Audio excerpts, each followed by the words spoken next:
I think it's time we spice things up a little bit. You know what? I think you're right, Ben. Grab a bowl of popcorn. And it's MOOFI time.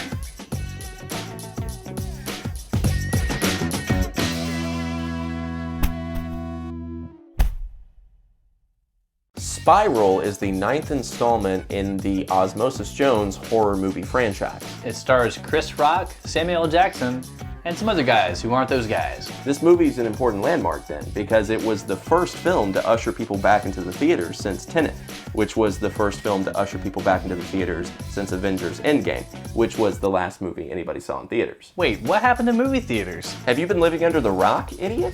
Movie theaters have gone the way of EB Games, Toys R Us, and Brendan Fraser. They've fallen into the meaningless void of useless garbage that nobody likes anymore. The void? Jackson, help me! I'm trapped in this fucking orb! Jackson, help me! Is that you? Stop! You're hurting him! You're giving him a migraine! Yes, Ben, the very same void that you were trapped in by Hugo Weaving in a previous episode of this show. One day on Earth was a lifetime there. That's how I feel about real life. When was the last time you saw your father?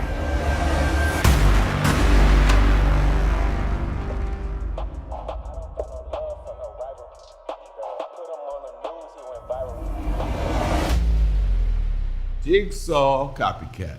This is gonna go sideways fast. Spiral from the Book of Mormon is a buddy cop action flick with just enough torture scenes to let everybody know that they're still edgy. You know what I like about this movie, Ben? No fucking gimmicks.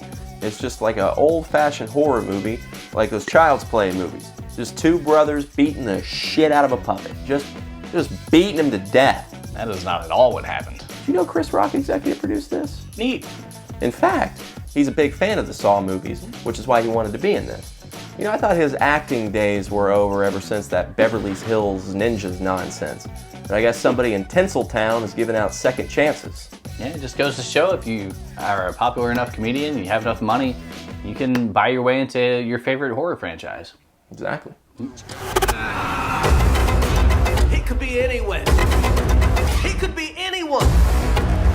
We're gonna tear this city apart. You know, one thing this movie implements a lot, Ben, are cop tropes. You ever heard of a cop trope? No. Okay, well, we're gonna talk about cop tropes and list some out. You know, YouTubers like to make lists and shit, like Watch Mojo. So we're gonna make a list of cop tropes. One cop trope that I noticed in this movie is when the guy has a picture of his family that he shows to the other guy, and it's to show that he has a family, and that's also to show us that he's gonna be brutally murdered. Oh, I see. Like when they're pulling an all-nighter with the papers sprawled across the desk and the takeout food. Yes, that is a cop trope if I've ever heard of one.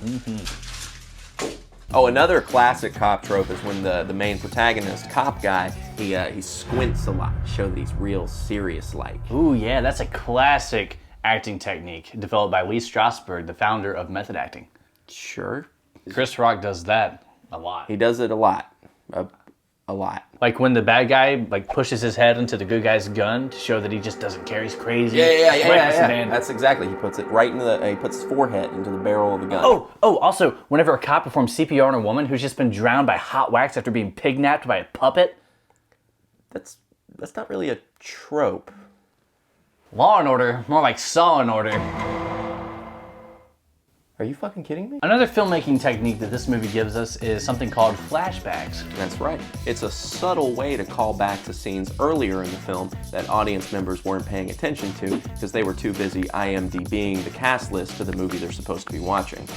Yeah, I like flashbacks because they catch you up on what you missed when you were busy on your phone IMDbing the cast of the movie that you're not paying attention to. This is literally what I just said. What? I think it's time we spice things up a little bit.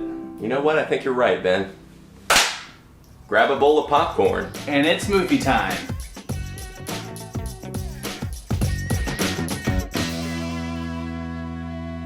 You know what? I'll level with you guys and gals at home. We had to drive 2.5 hours to the movie theater to see this, and then we had to drive another 2.5 hours to go and get vaccinated at the local Eckerd's just to go into the movie theater to see the movie. And then once we got there, we had to pay a total of what, it was $60 to get red vines, because we forgot to get the red vines at Eckerd's to smuggle them into the movie theaters. So I don't even remember anything about this movie. I don't either.